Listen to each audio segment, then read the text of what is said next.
जी यहाँ पर उपस्थित हैं। मेडिसिटी हॉस्पिटल आप सब लोगों ने देखा होगा, आप वहाँ के डायरेक्टर हैं और ओटी में बिजी थे। हम लोग सोच रहे थे कि थोड़ा सा इनको हमको थोड़ा कंफ्यूजन रह गया मेरे और सौरभ जी के बीच में, थोड़ा सा इन्विटेशन लेट पहुंचा, बट थैंक यू कि आप यहाँ पर आए। और दो शब्द डॉक्टर साहब, हम लोग यहाँ सेफ्टी एंड सिक्योरिटी पे बात कर रहे हैं। बच्चों को आजकल जो जैसे कम उम्र में बच्चे शौक के लिए कई बार स्मोकिंग करने लगते हैं, कई बार नई नई चीज़ों को ट्राई मारने लगते हैं, लोग बाहरी लोग भी उनसे आके कांटेक्ट करते हैं, तो उससे क्या क्या हम लोग बच्चे कैसे बचें और उसका क्या इफेक्ट होता है, मैं चाहता हूँ कुछ उस पर थोड़ा लाइट डालिए। पहले तो सॉरी मैं लेट हो गया, क्योंकि मैं जब ओटी में था पूरी दिनचर्या थोड़ी अस्त व्यस्त हो गई थी। सुबह सुबह 9:30 बजे ऐसी हॉस्पिटल जाना पड़ा, वापस आए तैयार होकर। तो डॉक्टर की लाइफ अव्यवस्थित होती है, लगता होगा कि डॉक्टर्स सूटेड बूटेड खड़े हैं, तो बिजी लाइफ है। तो जब इन्होंने फ़ोन किया कि डॉक्टर साहब आ सकते हो तो 12 बजे तक आ जाना, तो मैं 5 बजे करीब अस्पताल से निकला, घर गया, नहाया धोया, फिर मैं तुरंत वापस पूजा पाठ करके वापस ले आया। इसका कहने का उद्देश्य भी सब पता चलेगा। हमारे बीच में हमारे यंग डायनामिक एवरग्रीन, क्योंकि जब मुझे मिलते हैं मैं पूछता हूँ कि आपकी दिनचर्या क्या है, किस किस तरीके से अपने आप को रेगुलेट करते हैं, हर जगह हर कार्यक्रम में पहुंचते हैं हमारे मेयर साहब, और इतने स्मार्ट हैं। तो इनका पूरे देश में कई जगह मेयर को देखा, कहीं भी ऐसे मेयर साहब ने मिले जो स्मार्ट होते, इनका नाम होते हैं स्मार्ट मेयर। एक बार जोरदार ताली हमारे मेयर साहब के लिए। दूसरी चीज जो मच्छर जो बातें उन्होंने बताई कि जो उपयोग, मतलब क्या सोच होती है, ये बहुत छोटी चीज है, लेकिन प्रेरणा कितनी बड़ी है मच्छर से मिली। तो ये बड़ी सीख मिलती है कि मच्छर से भी हम कैसे सीख ले सकते हैं। हमारे बीच में पेरेंट एसोसिएशन के अंकुर जी हैं, सौरभ जी हैं, सभी हैं, मेरे सभी टीचर अभिभावक, सभी को नमन बंदन। जो विद्यालय जो है सरस्वती का, माँ सरस्वती का मंदिर होता है, उनको नमन करते हुए कुछ बातें रखना चाह रहा हूँ। समय कम है, बच्चे भूखे होंगे, स्कूल का समय हो चुका है, इसलिए मैं बहुत कम समय में कोशिश करूंगा ज्यादा चीजें बताऊं, लेकिन मन नहीं मानता। तो मैं पूछना चाहता हूं विद्यार्थियों के 5 लक्षण क्या होते हैं। कोई बच्चा मुझे बताकर खड़े होते। यही सेम सवाल मैंने IMA में जब आप लोग आए थे तब भी पूछा था। हाँ बेटा आप बताओ, आप खड़े हो, हाथ उठा दें। 5 लक्षण बताओ, बताओ वहीं से बताओ, जोर से। आ जाओ, अरे वाह, जल्दी आओ। काक चेष्टा बकोधानम, श्वान निद्रा, और कौन जाता है ये जो आप जाओ, यहाँ आओ। आपको वहां जगह नहीं, फिर यहाँ जगह। बताइए नाम, बताइए पहले अपना। Sir, I am Divyanshi Singh from class 9th, and sir, the shlok was like this: Kaak cheshtha bako dhyanam, shwan nidra, अल्पहारी गृह त्यागी, तथैव च अल्पहारी गृह त्यागी विद्यार्थी पंच लक्षण। Very good. और तो जानता नहीं बाकी। तो ये देखिए कन्वेंट स्कूल है, हमारे संस्कृति में सब कुछ लिखा। आप उसका अर्थ जानती हैं? अर्थ जानती हैं इसका मतलब? काक चेष्टा अर्थात हमारी जो चेष्टा है वो कौवे के समान होनी चाहिए। बको ध्यानम यानी कि बगुले के समान हमें अपने गोल को अचीव करने के लिए अपने दिल में चाह बना के रखनी चाहिए। श्वान निद्रा यानी कि एक कुत्ते के समान हमारी निद्रा होनी चाहिए, जैसे कि वो बहुत ज़्यादा अटेंटिव रहता है और उसे अपने आसपास हो रही चीज़ों का बहुत अच्छे से आभास होता है। और अल्पहारी यानी कि कम खाना चाहिए ताकि हमें कम नींद आए। और गृह त्यागी यानी कि अपने गृह से मोह नहीं होना चाहिए और अपने एम को अचीव करने के लिए हम अपना गृह को त्याग। दिव्यांशी सिंह। दिव्यांशी जी के लिए जोरदार तालियां।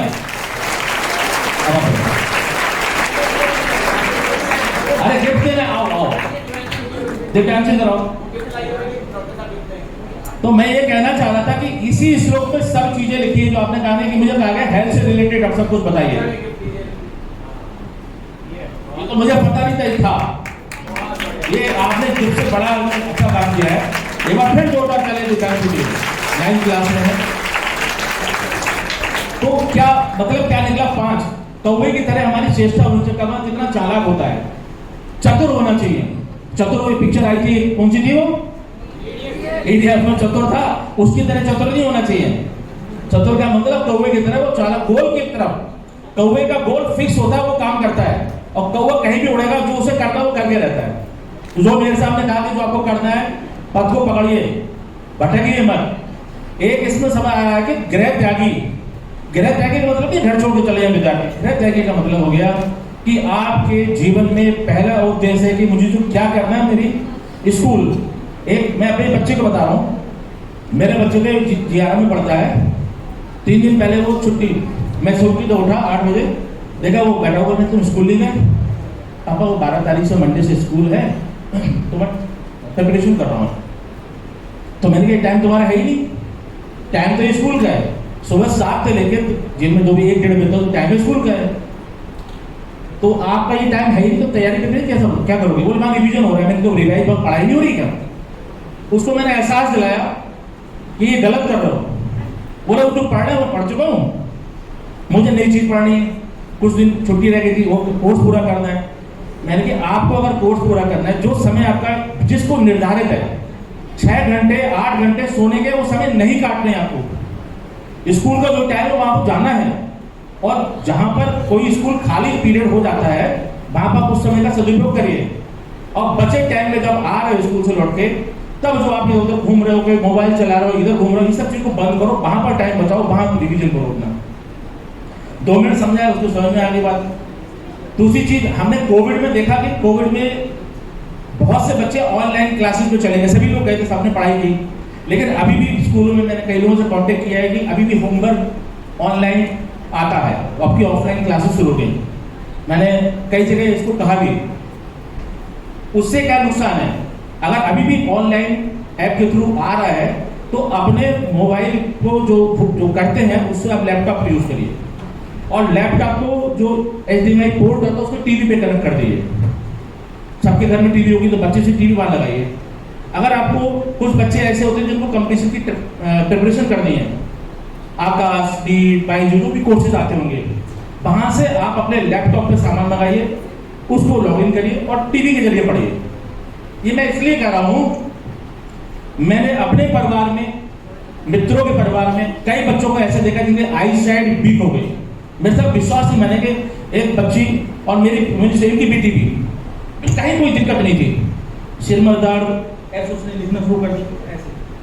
मैंने कहा बेटा दूर से लिखा, हमारे बीच में आंखों के बीच में बुक के बीच में डिस्टेंस होती है, इतनी इतना डिस्टेंस होनी चाहिए, लगभग 25 सेंटीमीटर, 20 से 25 सेंटीमीटर। अगर वो बच्चा ऐसा कर रहा था इसका मतलब उसकी आई साइड वीक है। जब आई साइड चेक कराए तो पता चला उसकी आई साइड वीक निकली, चश्मा लगा।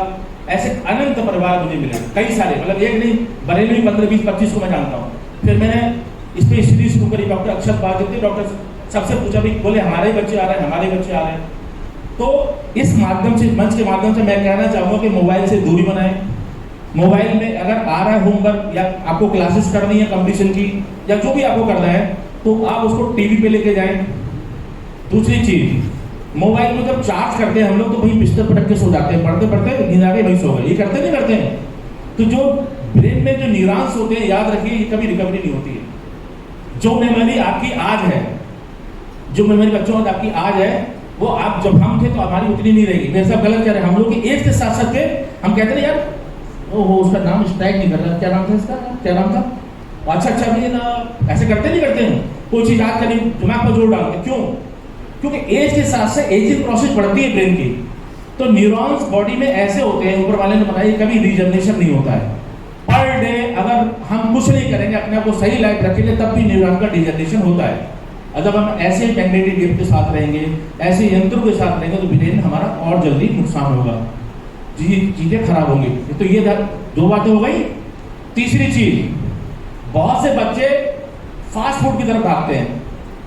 माता पिता ने कुछ दलिया रखा बना के, नहीं पिज्जा दे दो शाम के लिए, सुबह के लिए ब्रेड या कुछ और चीज। तो ब्रेड अगर इस्तेमाल ही करनी है तो ब्राउन ब्रेड का इस्तेमाल करें। बाहर की चीजें जो है कम से कम खाएं। पिज्जा में कोई बच्चा बताएगा क्या सबसे ज्यादा नुकसानदायक चीज होती है? सबके बच्चे बड़े अच्छे हैं, हमसे सब जानते हैं हमसे ज्यादा। जोर से बोलो, क्या होता है? तो खाएंगे इसको? ये सब कैंसर चीज होती है, हमेशा याद रखिए। अब फूड एडल्ट्रेशन का मतलब जो हमारे खान पान वो बिगड़ चुका है।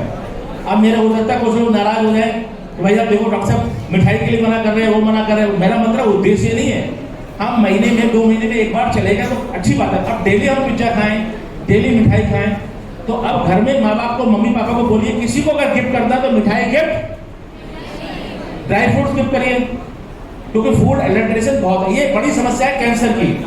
आज के दिनों में बहुत ज्यादा कैंसर हो रहे हैं, तो अपनी हैबिट्स को सही करिए।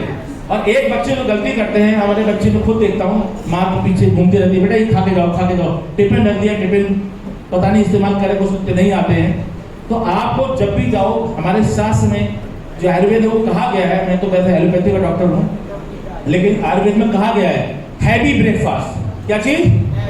Heavy breakfast. लेकिन आप सुबह 7 बजे हैवी ब्रेकफास्ट कैसे करोगे? तो दूध पियो, मिल्क हमारे हिसाब से एक कंप्लीट डाइट है। अगर हम गूगल करें आप लोग और देखें कि कंप्लीट आहार, कंप्लीट फूड क्या है, तो मिल्क ही आएगा लिखा हुआ। क्या आएगा? तो मिल्क। आप सुबह मम्मी से कहिए मुझे 1 गिलास दूध दीजिए। तो इन चीजों को डाइट पर अच्छा ध्यान रखें। दूसरी चीज, अब जब आए तो बच्चे बड़े होते हैं, जब 9, 10, 12 तक पहुंचे, जो उन्होंने फोकस मुझसे कह रहे थे कि बच्चों को समझाइए। मैं डॉक्टर हूं, मेरे पास, मैं आज भी एक सीवी कर रहा हूं। एक मेरा आज मंचन है, नाटक का मंचन है। अगर जो आना चाहे यहाँ से शाम को 6 बजे मेरे साहब में निमंत्रण है। कोर्ट मार्शल नाटक है आरबी के ऊपर, शाम को 6 बजे ऑडिटोरियम में आप आइए, आपका हार्दिक अभिनंदन, स्वागत। शाम को 9 बजे एक सीवी है, कैंसर के डॉक्टर आ रहे हैं राजीव गांधी इंस्टीट्यूट से। वहां पर कोई भी पार्टी होती है तो ड्रग्स रहते हैं, आपने देखा होगा हर जगह पार्टी में ड्रग्स रहते हैं। मैं अपना जीवन मेरा है, मेरे पिता, हमारे मेयर साहब, आदरणीय मेयर साहब बैठे हुए, उनके पिताजी के साथ मेरे पिताजी बधाई में पोस्टेड थे। मेरे पिताजी ने कभी, पुलिस में थे, कभी ड्रिंक को हाथ नहीं लगाया, सिगरेट को हाथ नहीं लगाया। मैंने उसी दिन प्रण ले लिया कि मेरे फादर जिस चीज के साथ दिन रात, पुलिस वाले कहते हैं पुलिस वालों बच्चे ऐसे होते हैं, एक मेयर साहब बैठे, देख लो आप, मेयर साहब ध्यान नहीं दे रहे हमारी बात को। लोग कहते हैं पुलिस वालों बच्चे, एक देखो मेयर साहब के लिए देख लिए कहाँ पहुंच गए, एक हम खड़े हैं पुलिस वाले के बच्चे। मैंने उस दिन प्रण लिया कि जैसे मेरे बाबा ड्रिंक को, सिगरेट को हाथ नहीं लगाता तो मैं नहीं लगाऊंगा। और मेरे साथ मेरे फ्रेंड्स ने बहुत कोशिश करी, डॉक्टर्स ने जूस में मिला के 2-4 टक्कर डाल दो या कुछ, मैंने कभी हाथ नहीं लगाया। ये चीजें हार्मफुल है। अब क्या होता है, मैं आपको उन परिवारों का नाम नहीं लेना चाहता, अच्छे से परिवार के पिता तो जिंदा है, बेटे निकल गए, लीवर खराब हुआ, हेपेटाइटिस हुई, एल्कोहलिक लीवर हुआ, और आज हमारे बीच में नहीं है। सबरान परिवार के लोग हैं, मेरे साहब अच्छी तरह जानते हैं, 6-7 परिवार ऐसे हैं। जो लोग एल्कोहल में चले जाते हैं वो कुछ छूटती नहीं, उनके ऊपर परेशान रहते हैं। एक बताएंगे बहुत सबरान परिवार का लड़का है, वो भी मुझसे बार होता था आगे, और हर दिन बढ़ते, फिर परिवार परेशान होता है। लीवर और किडनी के अगर पेशेंट आप हो गए तो आपको बार आना होगा। तो ये चीजें ना, तो समय उतने ही है, 24 घंटे है हमारे पास, मेरे पास भी इतनी है, मेरे साहब के पास भी इतनी है, आपके आचार्यों के पास भी इतनी है, और अब्दुल कलाम जो थे उनके पास भी इतनी 24 घंटे थे। और अब्राहम लिंकन का नाम सुना है किसी ने? उनके पास भी 24 आवर थे। आपको पता है कि मुझे बताया था जो अब्दुल कलाम साहब क्या करते थे बचपन में? अखबार बेचते थे, पता है? उन्होंने अपनी लाइफ को मोड़ बदला। प्रधानमंत्री जी चाय बेचते थे, ऐसे ही जो हमारे अब्दुल कलाम साहब थे वो क्या करते थे, रेलवे स्टेशन पे, घरों में हॉकर्स थे, अखबार बेचते थे। उन्होंने अपने जीवन को बदला, उन्होंने सोचा मेरी लाइफ नहीं है, उन्होंने चेंज लाए। और अब्राहम लिंकन का नाम मैं इसलिए ले रहा हूँ, अब्राहम लिंकन जो मुझे याद आ रहा है 1809 में उनका जन्म हुआ। उन्होंने अपनी लाइफ जो शुरू करी 1854 में शुरू करी, और 65 में उनकी डेथ हो गई। मात्र 11 साल में उन्होंने दुनिया बदल दी। पॉलिटिक्स में उन्होंने 54 में ज्वाइन किया। तो लाइफ में कभी भी देरी नहीं होती है। आज से प्रण ले लो, जैसे बहुत से बच्चे होते हैं, मेरे पड़ोसी के नंबर ज्यादा आ गए, मैं तो कुछ नहीं कर पाता। डिप्रेस नहीं होना है, आप बेटर कर सकते हैं। हम लोग जो हमारे जो अब्दुल कलाम साहब थे वो कहते थे कि हम लोग सक्सेस के पीछे भागते हैं। किसके पीछे भागते हैं? क्योंकि भागना किसके पीछे चाहिए हमको? नॉलेज। प्रधानमंत्री जी क्या कहते हैं कि आप नॉलेज ले आते हो तो स्किल के पीछे जाइए। नॉलेज कहां से मिलेगी हमको? विद्यालय से। दूसरी चीज क्या होती है? स्किल। स्किल क्या होती है? जैसे कोई कारपेंटर है, उसके पास स्किल है लेकिन उसके पास नॉलेज नहीं होगी। मेरे पास नॉलेज क्या होती है कि हम चीजें सीख रहे हैं, नॉलेज मिल रही है। तो मेरे हिसाब से मेरे पास समय थोड़ा कम है, मैं लेट हो गया हूँ। मेयर साहब को भी लखनऊ जाना है, कुछ बच्चों को पूछना है, तो कुछ सवाल पूछ सकते हैं हेल्थ से रिलेटेड। मेरा यही सजेशन है, सुबह को उठिए, सबसे पहले उठ के ये करागरे बस्ते लक्ष्मी कर्मदेव सरस्वती किसको याद है? सौरभ जी, आपके बच्चों को तो बहुत कुछ देखिए, हाथ तो जोर से उठाइए। हम तो मैं देख रहा हूँ 7-8 बच्चों को याद है। आप लोग अपने क्लास में पेड़ लेके कितने मुझे बच्चे दिख रहे हैं? 6-7-8 करागरे बस्ते लक्ष्मी कर्मदेव सरस्वती, इन सबको बताइए। मेरे जो आचार्य इनसे अनुरोध है, इसका मतलब समझाइए। सुबह उठिए, जहां पर करागरे बस्ते लक्ष्मी है, लक्ष्मी जी के निवास है, कर्मदेव सरस्वती, सरस्वती जी के निवास है, कर्मूले गोविंद है, गोविंद जी के निवास है। हम इसको सुबह दर्शन करें, धरती माता का पैर छुए, माता पिता का पैर छुए, और प्रतिदिन नहा धो के अपने जब विद्यालय है तो विद्यालयों को भी गुरु को नमन करें। सबसे पहला गुरु क्या होता है? हमारा माता पिता। दूसरे गुरु जब हम वहां से आते हैं तो हमारे यहाँ टीचर्स हैं। सेल्फ रेस्पेक्ट के साथ साथ हम टीचर को कभी ना बोले। कभी लोग होते रहे यार टीचर बड़ी बहुत गुस्सा करती है, टीचर पीछे मुंह बनाकर गलत करते हैं। वो टीचर आपके लिए गुस्सा कर रहे हैं, आपके लिए गुस्सा कर रही है। टीचर को रेस्पेक्ट करेंगे। टीचर से अगर जितनी भी गुस्से वाले टीचर होंगे वो जरूर कहने के आपकी हित की बात